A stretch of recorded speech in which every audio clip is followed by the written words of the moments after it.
मधेपुरा में कांग्रेस नेता कन्हैया कुमार के नेतृत्व में पलायन रोको नौकरी दो यात्रा निकाली गई, जिसका उद्देश्य बिहार में बढ़ती बेरोजगारी और पलायन की समस्या को उजागर करना था। यह यात्रा गौशाला चौक से शुरू होकर भूपेंद्र चौक, थाना चौक, सुभाष चौक, पूर्णिया गोला चौक, कर्पूरी चौक होते हुए वेद व्यास कॉलेज पहुंची। इस दौरान कांग्रेस के स्थानीय नेता और कार्यकर्ता बड़ी संख्या में शामिल हुए। अपने संबोधन में कन्हैया कुमार ने कहा कि बिहार के युवा रोजगार की तलाश में दर दर भटक रहे हैं। किसान अपनी फसल की सही कीमत के लिए संघर्ष कर रहे हैं। महिलाएं सम्मान व सुरक्षा की उम्मीद लगाए बैठी हैं। उन्होंने कहा कि यह यात्रा राज्य के युवाओं और छात्रों की आवाज़ है, जो न्याय और बदलाव की मांग को लेकर आगे बढ़ रही है। कन्हैया कुमार ने बिहार में युवाओं के उज्जवल भविष्य और पलायन को रोकने के लिए ठोस नीति की आवश्यकता पर जोर दिया। उन्होंने कहा कि हर नागरिक को रोटी, कपड़ा, मकान और सम्मान मिलना चाहिए। सरकार को इस दिशा में प्रभावी कदम उठाने चाहिए। यात्रा के दौरान स्थानीय लोगों ने भी अपनी समस्याएं साझा की और सरकार से उनके समाधान की मांग की। इस मौके पर कांग्रेस जिलाध्यक्ष प्रोफेसर सत्येंद्र सिंह यादव, NSUI जिलाध्यक्ष निशांत यादव सहित कई अन्य नेता मौजूद रहे। कांग्रेस नेताओं ने आरोप लगाया कि बिहार सरकार की विफल नीतियों के कारण बेरोजगारी चरम पर पहुंच गई है। हर साल लाखों युवा रोजगार की तलाश में राज्य से बाहर जाने को मजबूर हैं, जिससे न केवल उनका भविष्य प्रभावित हो रहा है, बल्कि बिहार की अर्थव्यवस्था को भी नुकसान हो रहा है।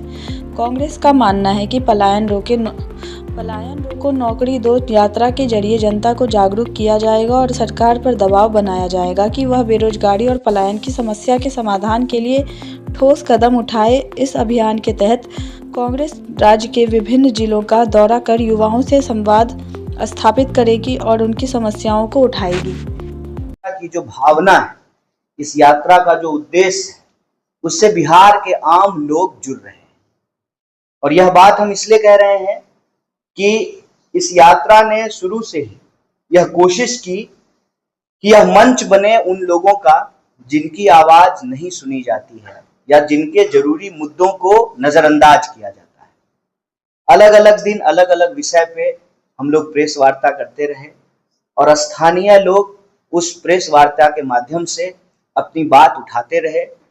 अब जब हम आज 14वें दिन मधेपुरा में हैं, तो स्थिति ये बन गई है कि कोई भी आम साधारण व्यक्ति यात्रा के बीच शामिल होते हैं और अपने मुद्दे को बता करके, समझा करके चले जाते हैं।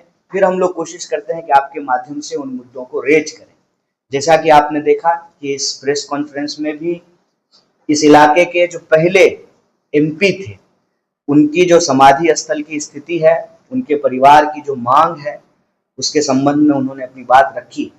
डॉक्टर अंबेडकर कहते थे कि जो पीढ़ी इतिहास नहीं याद रखती है, वो पीढ़ी इतिहास बना भी नहीं पाती है, इतिहास भी उसको भुला देता है। तो किराए जी हमारा इतिहास है, हमारी विरासत है, उसको हम याद रखें।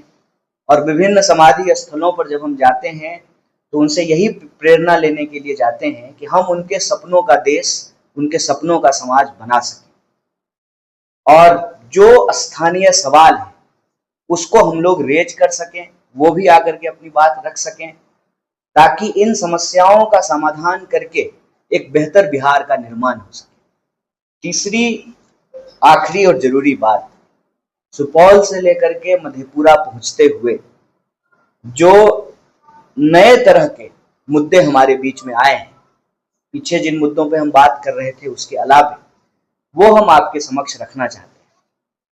कल एक नौजवान आया और बहुत भावुक होकर के कहा कि एक विषय है जिस पे बिहार में बिल्कुल चर्चा नहीं हो रही, वो विषय है नशा का विषय। मद्य निषेध किया गया, शराबबंदी की गई, इस उम्मीद में कि समाज को नशा से मुक्ति मिलेगी। समाज को नशा से मुक्ति नहीं मिला है। आप सबको मालूम है कि डिलीवरी एकदम होम डिलीवरी है, शराब की होम डिलीवरी है, लेकिन नए तरह के नशे की चपेट में हमारा नौजवान आ चुका है। और उस नौजवान ने अपने घर की व्यथा बताई कि लाख कोशिश के बावजूद हम अपने घर के नौजवान बच्चों को जो ड्रग्स बिहार में चल रहा है उससे हम नहीं बचा पाए। भयंकर यह समस्या बन चुकी है। हर परिवार जो है अब इससे प्रभावित होता जा रहा है। बिहार के नौजवान ड्रग्स की चपेट में आ रहे हैं और ये बिल्कुल अलग तरह की समस्या है जो पहले कभी भी बिहार में नहीं देखा गया था और जिलावार ये समस्या जो है देखने को मिल रही है। तो हमारा इस यात्रा के माध्यम से यही मांग है कि नशा नहीं नौकरी दो।